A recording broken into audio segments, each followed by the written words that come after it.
We'll go straight to questions wherever you guys want to start. What challenges does a quarterback like Jordan Travis face? Yeah, I mean, obviously a multitude of problems. Great runner. First of all, high character kid who has played a lot of ball, has seen a lot of different looks and stuff. So just a really veteran guy who's played a lot of ball, great experience, can extend plays with his feet. Got to do a great job with rush lane integrity, cage the pocket. And then we got to tackle as well. But obviously, they can use him in the run game. Dynamic thrower down the field as well, so he presents a lot of problems. What do you remember about him last year? I know they had those two late touchdown drives. But was that kind of him at his best? Yeah, definitely. You know, early on, the first drive, he had a 30-yard touchdown run or whatever, had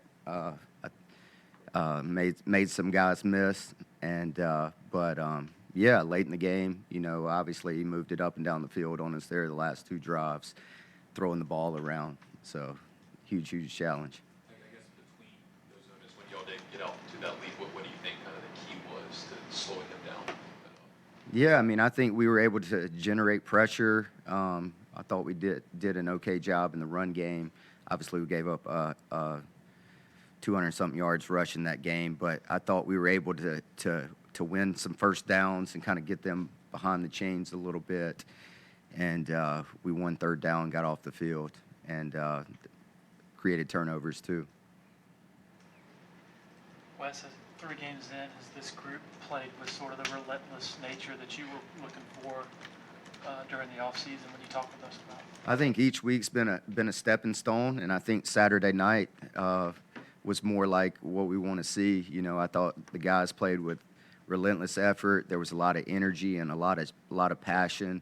Even you could just feel it on the sidelines. Guys were in tune to what we were doing, and you know, starting the game with a pick six on the first drive, you know, it just went from there. You could just feel the energy in the stadium. Guys playing off of it, playing with a lot of confidence and belief, and flying around and having a lot of fun. This is a good problem to have, but with Khalil Barnes playing that nickel spot as well as he is, and Drew obviously eventually coming back, like, how do you balance making sure both of those guys have enough snaps to help you?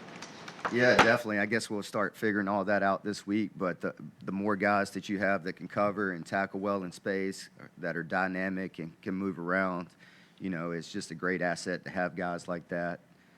Can move them around, do different things, whether it's personnel packages or playing the matchup game. So cool to see Khalil get that opportunity and maximize his opportunity. And, you know, I'm excited to see where he is this week, you know, to continue to build on the start that he's had. What's been the most impressive part with Khalil, would you say? What stands out? What he's done?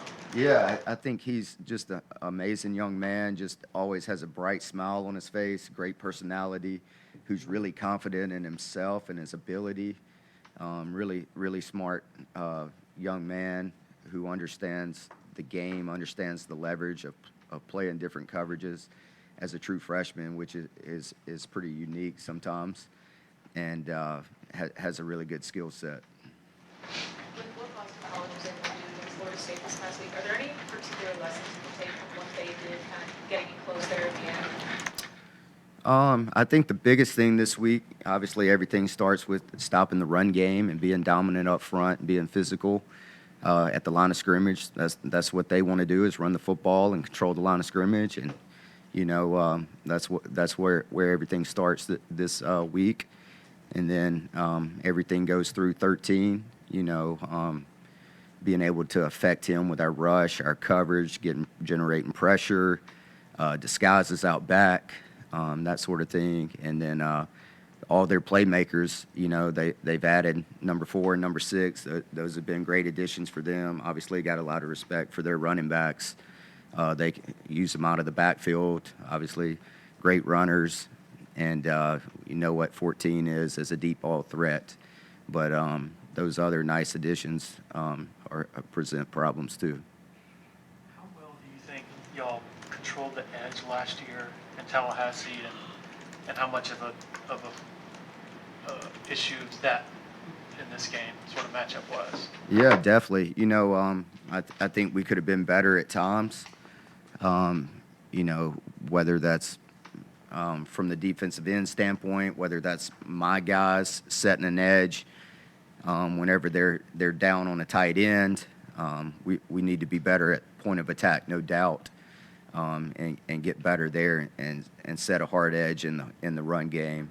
And then obviously misfit a couple things at linebacker last year. We can clean those issues up as well and keep doing what we're doing out back. Trotter and Carter have played the majority of snaps again, but the backup linebackers, what's kind of your evaluation of that group so far? Yeah, I've been pretty pleased. I thought each game they've gotten better and better, which that's what you want to see. Wade the last 2 weeks has made some noise with his 2 interceptions, but has really grown into playing will linebacker. 2 weeks ago he played Sam, so he was out on the perimeter, and then last game we moved him in the box and moving him around and stuff like that. And he's handled it really well and continues to grow more comfortable doing that and being kind of a Swiss Army knife for us. But really pleased with where Kobe McLeod's at. He was productive Saturday night in 20-something plays with 6 tackles, 1 TFL, and he learns multiple positions as well. So really has done a nice job from that standpoint, really confident in the progression that he's making. And then excited to get D and Jamal some quality reps as well the last 2 weeks. Jamal's been a starter on our special teams, doing a really good job there and really in tune to the game plan with what we're doing kicking game-wise, and continue to hopefully grow D up as well. How do you think Maskell and XT have done at sort of controlling the edges, what we were talking about a minute ago? Yeah, definitely. I think they've done a solid job. I haven't seen any major issues so far, and doing a good job in the run game from that standpoint, and creating some pass rush as well. Obviously like to hit the quarterback a few more times, but seeing so much the ball coming out quick or deep sets by the quarterback, screen game, and that sort of thing. So, but I've been pleased with where our defensive ends are at. I guess how much of a challenge is it defending Johnny Wilson, just a 6'7" receiver? Does the length of your corners make you feel any better about the matchup? Yeah, obviously, great length. He creates separation with his length, and whether that starts at the line of scrimmage or down the field as well, and then just the ability, because he's so much longer, to go up. I mean, most corners are, 6'1", 6'2", if you got a long corner. So big challenge for those guys. I thought we did a pretty solid job last year. So guys, hopefully this year we'll rise up to the challenge as well and continue to get our hands on him, be physical with him, and not let him get going down the field. Did they move him and Colin around a lot? Yeah, they do a nice job formationally, give you a multitude of formations, flavor of the week, and, move their guys around based off of matchups on how they want to attack you. I know you mentioned being a lot more comfortable just in your role and everything in year 2.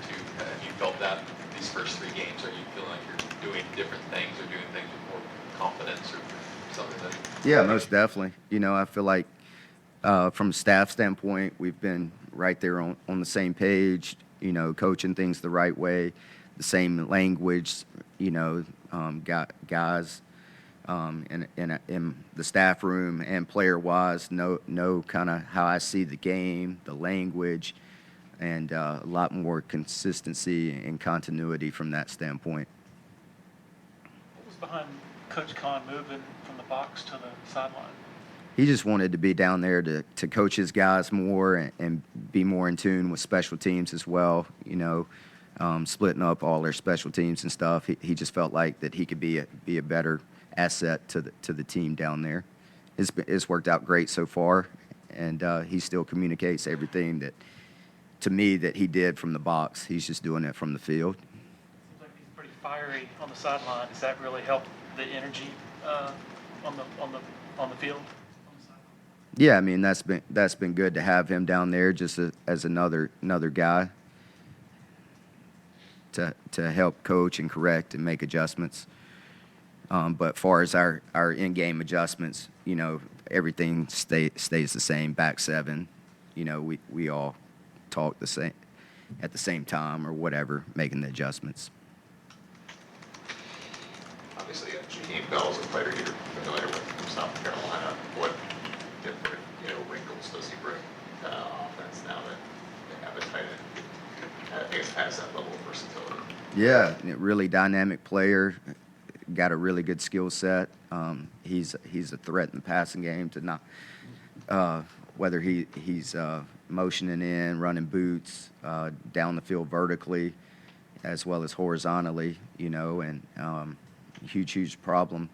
You know, always got to be aware number 6 is, because I think he's a vital piece to what they want to do offensively and how they want to attack you.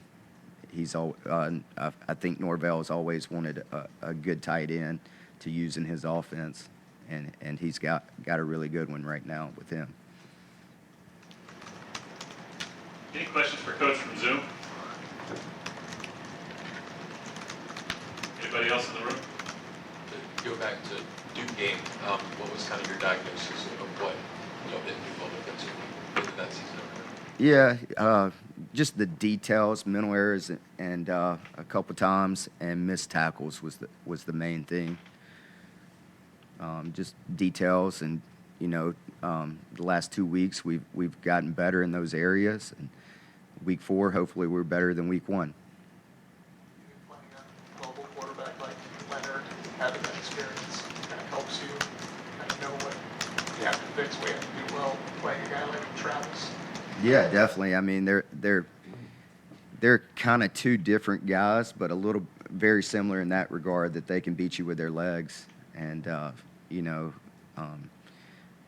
Leonard's a great talent as well. And some of the things that we did from a rush plan standpoint carry over, but some things may not. Anyone else? All right, thank you, Coach. All right, appreciate it.